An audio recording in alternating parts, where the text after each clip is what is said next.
Hi hi ಎಲ್ಲ big boss ಲವರ್ಸಿಗೆ ನನ್ನ ಕಡೆಯಿಂದ big hi. Big boss Kannada season 12ನ ಒಂದು ನಿಜವಾಗ್ಲೂ ಕೂಡ ಇದನ್ನ ಎಲ್ಲರೂ ಎಲ್ಲ ಪ್ರೇಕ್ಷಕರ ಕಣ್ಣಲ್ಲೂ ನೀರು ಬರ್ಸಿರೋ ಅಂತ ಒಂದು ಕ್ಷಣ ಅಂತಾನೆ ಹೇಳ್ಬೋದು. ಯಾಕೆಂದ್ರೆ ನಿನ್ನೆ ಎಪಿಸೋಡು, ಮಂಡೇ ಎಪಿಸೋಡು ನೋಡ್ತಾ ಇದ್ದೆ.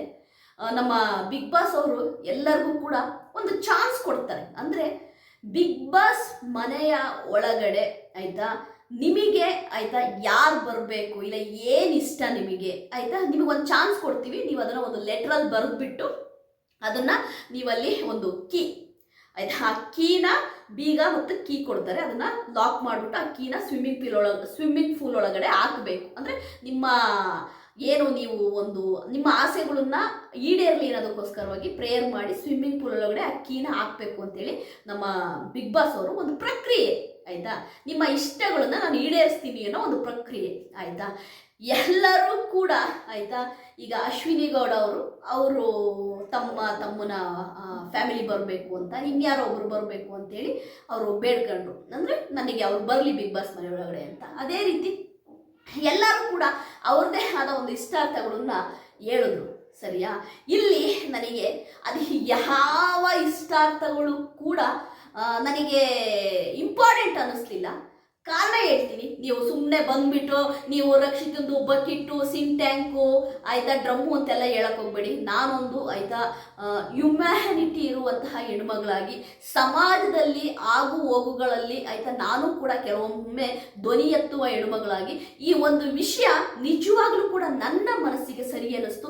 ಅದೇ ರೀತಿ ಸೋಮವಾರದ ಎಪಿಸೋಡ್ ನೋಡಿದಂತಹ ಇಡೀ ಕರಾವಳಿ ಭಾಗ, ಇಡೀ ಕರ್ನಾಟಕ ಈ ಒಂದು ವಿಷಯವನ್ನು ಕೇಳಿ ಕಣ್ಣಲ್ಲಿ ನೀರಾಗ್ತು ಅಂತಲೇ ಹೇಳ್ಬೋದು.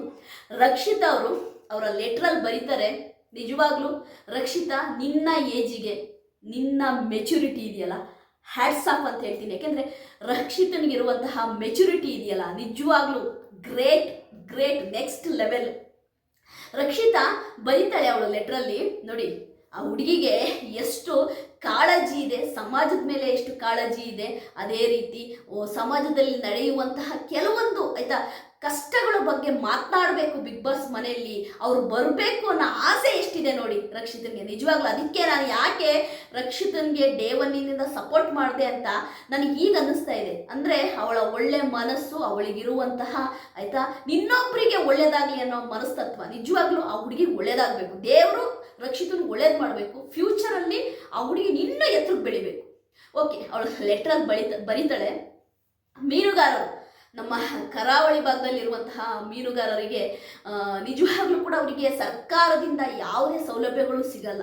ಏಕೆಂದರೆ ಅವರು ಮಾಡುವಂಥ ಕೆಲಸ ಏನು ಅಂತಂದರೆ ನಿಜವಾಗ್ಲೂ ಜೀವದ ಜೊತೆ ಸೆಣಸಾಟ, ಜೀವದ ಜೊತೆ ಓಡಾಟ ಅಂತಲೇ ಹೇಳ್ಬೋದು. ಯಾಕೆಂದರೆ ಜೀವದ ಜೊತೆ ಸೆಣಸಾಟ ಅಂತ ನಾನು ಯಾಕೆ ಹೇಳ್ತಿದ್ದೀನಿ ಅಂದರೆ, ನಿಮಗೆ ಗೊತ್ತಿರ್ಬೋದು, ಸಮುದ್ರದಲ್ಲಿ ಬಲೆ ಬೀಸಿ ಮೀನು ಹಿಡಿಯೋದು, ದೋಣಿಯಲ್ಲಿ ಹೋಗಿ ಎಷ್ಟೋ ಆಯಿತಾ ಕಿಲೋಮೀಟ್ರ್ ಗಟ್ಟಲೆ ಸಮುದ್ರದ ಮಧ್ಯಕ್ಕೆ ಹೋಗಿ ಅವರು ಮೀನು ಹಿಡ್ಕೊಂಡು ಬರ್ತಾರೆ. ಅಷ್ಟು ಈಸಿ ಅಲ್ಲ ಮೀನುಗಾರರ ಜೀವನ, ನಾವು ಅಂದುಕೊಂಡಷ್ಟು ಸುಲಭವಾಗಿ ಇಲ್ಲ.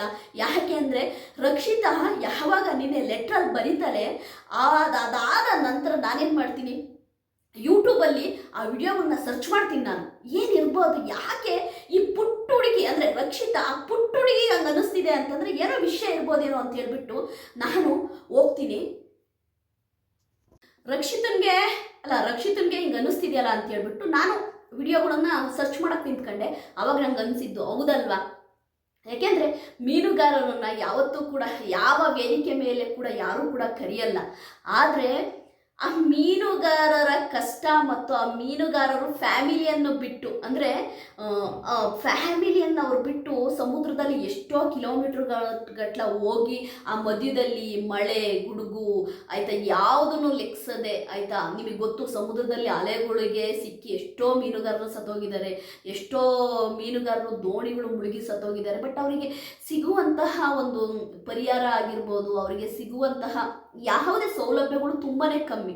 ಬಟ್ ರಕ್ಷಿತಾ ಯೋಚನೆ ಮಾಡಿದ್ಲು ನೋಡಿ, ಅಂದರೆ ಮೀನುಗಾರರು ಈ ಬಿಗ್ ಬಾಸ್ ಮನೆ ಒಳಗಡೆ ಆಯಿತಾ ಅಷ್ಟು ಜನ ಅಲ್ಲ, ಅಷ್ಟು ಜನ ಬಿಗ್ ಬಾಸ್ ಮನೆ ಒಳಗಡೆ ಬರಬೇಕು, ಅವರು ಮಾತಾಡಬೇಕು, ಅವರ ಮೀನುಗಾರಿಕೆಯ ಬಗ್ಗೆ ಮಾತನಾಡಬೇಕು, ಅವರ ಕಷ್ಟ ನಷ್ಟಗಳ ಬಗ್ಗೆ ಮಾತನಾಡಬೇಕು ಅಂತೇಳಿ ರಕ್ಷಿತಾ ಇಷ್ಟಪಟ್ಲಲ್ಲ, ನಿಜವಾಗ್ಲೂ ಗ್ರೇಟ್ ಅಂತ ಹೇಳ್ತೀನಿ. ಯಾಕೆಂದರೆ ಮೀನುಗಾರರ ಮೇಲೆ ರಕ್ಷಿತನಿಗೆ ಇರುವಂತಹ ಮರ್ಯಾದೆ ಮತ್ತು ಮೀನುಗಾರರ ಮೇಲೆ ಅವಳಿಗಿರುವಂತಹ ಪ್ರೀತಿ ನಿಜವಾಗ್ಲೂ ನೋಡಿ ನನಗೆ ತುಂಬಾ ಖುಷಿ ಆಯಿತು.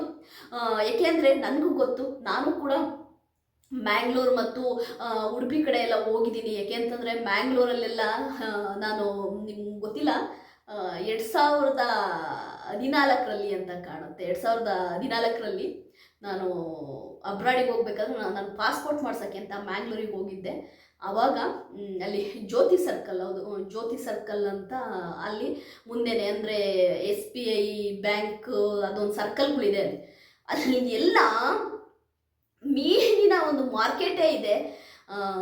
ಹೆಣ್ಮಕ್ಳುಗಳು ಬುಟ್ಟಿಯಲ್ಲಿ ಮೀನು ಮಾರ್ತಾ ಇರ್ತಾರೆ, ನೋಡೋಕ್ಕೆ ಒಂದು ಖುಷಿ. ಅಲ್ಲಿ ಆ ಮೀನಿನ ಮಾರ್ಕೆಟಿಗೆ ಹೋದರೆ ಆ ಮೀನಿನ ಸ್ಮೆಲ್ಲು, ಅಲ್ಲೇ ಸುತ್ತಮುತ್ತ ಮೀನೂಟದ ಮೆಸ್ಗಳಿರುತ್ತೆ, ತುಂಬ ಮೆಸ್ಗಳಿದೆ ಅಲ್ಲಿ. ನೀವು ಯಾರಾದರೂ ಜ್ಯೋತಿ ಸರ್ಕಲ್ ಅಂತೆಲ್ಲ ಅಲ್ಲಿ ಹೋಗಿದ್ರೆ ಅಲ್ಲಿ ತುಂಬ ಮೀನೂಟದ ಮೆಸ್ಗಳಿರುತ್ತೆ, ಎಲ್ಲ ಆ ಮೀನಿನ ವಾಸನೆ ಬರ್ತಾ ಇರುತ್ತೆ. ನಿಜವಾಗ್ಲೂ ನಾನು ಕೂಡ ಒಂದು 2-3 ಬಾರಿ ಮ್ಯಾಂಗ್ಳೂರಿಗೆ ಹೋಗಿ ಆ ಮೀನೂಟ ಎಲ್ಲ ಊಟ ಮಾಡಿರೋದ್ರಿಂದ ಆ ಮೀನುಗಾರರ ಕಷ್ಟ ನಮಗೆ ಯಾವತ್ತೂ ಗೊತ್ತಿಲ್ಲ ನಮಗೆ. ಬಟ್ ರಕ್ಷಿತಾ ಆ ಮೀನುಗಾರರ ಕಷ್ಟನ ಹೇಳಿದಾಗ, ಆ ಮೀನುಗಾರರು ಬಿಗ್ ಬಾಸ್ ಮನೆ ಒಳಗಡೆ ಬರಬೇಕು ಅಂದಾಗ ನನಗಂತೂ ತುಂಬ ಖುಷಿ ಆಯಿತು. ಅವ್ರು ಬರಬೇಕು, ಬಿಗ್ ಬಾಸ್ ಪ್ಲೀಸ್ ರಕ್ಷಿತನ ಆಸೆನ ಈಡೇರಿಸಿ.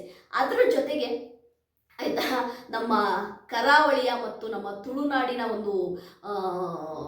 ಒಂದು ಕಲೆ ಅಂತಲೇ ಹೇಳ್ಬೋದು. ಅದು ನಿಜವಾಗ್ಲೂ ಆ ಕಡೆ ಈ ಹುಲಿ ವೇಷ ಅಂತ ಏನಿದೆಯಲ್ಲ, ಈ ಹುಲಿ ಕುಣಿತ ಅದು ತುಂಬಾ ಫೇಮಸ್. ಅದು ಏಕೆಂದರೆ ನಾನು ಅದನ್ನು ತುಂಬ ಸರಿ ನೋಡಿದ್ದೀನಿ. ಆ ಹುಲಿ ಕುಣಿತ ಇದೆಯಲ್ವ, ಅದು ಅವರ ಒಂದು ಫೇಮಸ್ಸು ಒಂದು ಕುಣಿತ. ಅದನ್ನು ಅವರು ಬಿಗ್ ಬಾಸ್ ಮನೆ ಒಳಗಡೆ ಬಂದು ನೃತ್ಯ ಮಾಡಬೇಕಂದ್ರೆ ಆ ಹುಲಿ ಕುಣಿತವನ್ನು ಮಾಡಬೇಕು ಬಿಗ್ ಬಾಸ್ ಮನೆ ಒಳಗಡೆ ಅಂತ ರಕ್ಷಿತಾ ಹೇಳಿದ್ರು. ನಿಜವಾಗ್ಲೂ ಗ್ರೇಟ್ ಅಂತೀನಿ ನಾನು. ನಿಜವಾಗ್ಲೂ ಅದೆಲ್ಲ ನನಗೆ ಒಂಥರ ಮೈ ರೋಮಾಂಚನ ಆಯಿತು. ಏಕೆಂದರೆ ರಕ್ಷಿತನಿಗೆ ನೋಡಿ, ಅವನು ಏನು ಬೇಕಾದರೂ ಬರಿಬೋದಿತ್ತು. ನನಗೆ ಒಳ್ಳೆ ಮೀನೂಟ ಕಳಿಸಿ ಅಂತ ಬರಿಬೋದಿತ್ತು, ನನಗೆ ಇಷ್ಟ ಆಗಿರೋ ಫುಡ್ ಕಳಿಸಿ ಅಂತ ಬರಿಬೋದಿತ್ತು, ಇನ್ನೇನು ನಮ್ಮ ಅಪ್ಪಾಜಿ ನಮ್ಮ ತಂದೆ ಬಂದಿಲ್ಲ ಫ್ಯಾಮಿಲಿ ವೀಕಲ್ಲಿ ನಮ್ಮ ತಂದೆ ಕಳಿಸಿ ಅಂತ ಬರಿಬೋದಿತ್ತು. ಬಟ್ ಎಲ್ಲದನ್ನು ಬಿಟ್ಟು ಮೀನುಗಾರರ ಬಗ್ಗೆ, ಹುಲಿ ವೇಷ ಏನು ಹುಲಿ ಕುಣಿತ ಇದೆಯಲ್ವಾ, ಅವ್ರು ಬಂದು ಬಿಗ್ ಬಾಸ್ ಮನೇಲಿ ಡ್ಯಾನ್ಸ್ ಮಾಡಬೇಕು, ಹುಲಿ ಡ್ಯಾನ್ಸ್ ಮಾಡಬೇಕು ಅಂತ ಹೇಳಿದ್ದು. ಅದಾದಮೇಲೆ ಕನ್ನಡದ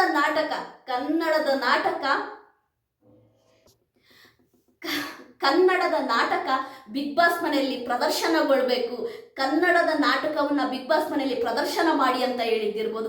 ನಿಜವಾಗ್ಲೂ ಈ ಥರ ಒಂದು ಕೋರಿಕೆನ ಇಡೀ 11 ಸೀಸನ್ನಲ್ಲಿ ಯಾರು ಕೂಡ ಹೇಳಿಲ್ಲ ಗುರು. ಇದೇ ಫಸ್ಟ್ ಟೈಮ್ ರಕ್ಷಿತಾ ಹೇಳಿರೋದು. ಕನ್ನಡದ ನಾಟಕ ಬಿಗ್ ಬಾಸ್ ಮನೆಯಲ್ಲಿ ಪ್ರದರ್ಶನವಾಗಬೇಕು, ಕನ್ನಡದ ಕಾಮಿಡಿಯ ನಾಟಕ ಬಿಗ್ ಬಾಸ್ ಮನೆಯಲ್ಲಿ ಪ್ರದರ್ಶನವಾಗಬೇಕು, ಅದನ್ನು ನಾವು ನೋಡಿ ಸಂತೋಷ ಪಡಬೇಕು. ಸೂಪರ್. ನೀವು ರಕ್ಷಿತನ ಬಕೀಟರ ಅಂದ್ಕೊಳ್ಳಿ, ಸಿಂಟ್ಯಾಂಕರ ಅಂದ್ಕೊಳ್ಳಿ, ಐ ಡೋಂಟ್ ಕೇರ್. ಬಟ್ ಇದೊಂದು ವಿಷಯ ನನ್ನನ್ನು ನಿಜವಾಗ್ಲೂ ರಕ್ಷಿತಾ ಫ್ಯಾನ್ ಮಾಡ್ತು ಅಂತಲೇ ಹೇಳ್ಬೋದು. ನಾನಂತೂ ಮನಸ್ಪೂರ್ವಕ ಹೇಳ್ತಾ ಇದ್ದೀನಿ, ರಕ್ಷಿತಾ ಹೇಳಿದಂತಹ ಆ 3 ಆಸೆಗಳನ್ನ ನಮ್ಮ ಬಿಗ್ ಬಾಸ್ ಈಡೇರಿಸಬೇಕು. ಅದನ್ನ ನೋಡೋಕ್ಕೆ ನಾವಂತೂ ಕಾಯ್ತಾ ಇದ್ದೀವಿ, ಇಡೀ ಕರ್ನಾಟಕ ಜನತೆ ಕಾಯ್ತಾ ಇದೆ. ರಕ್ಷಿತಾ, ನೀನು ಇನ್ನೂ ಎತ್ತರಕ್ಕೆ ಬೆಳಿಬೇಕು. ನಿನಗಿರುವಂತಹ ಒಳ್ಳೆಯ ಮನಸ್ಸಿಗೆ, ನಿನಗಿರುವಂತಹ ಮೆಚುರಿಟಿಗೆ ದೇವರು ನಿನಗೆ ಒಳ್ಳೇದು ಮಾಡಬೇಕು.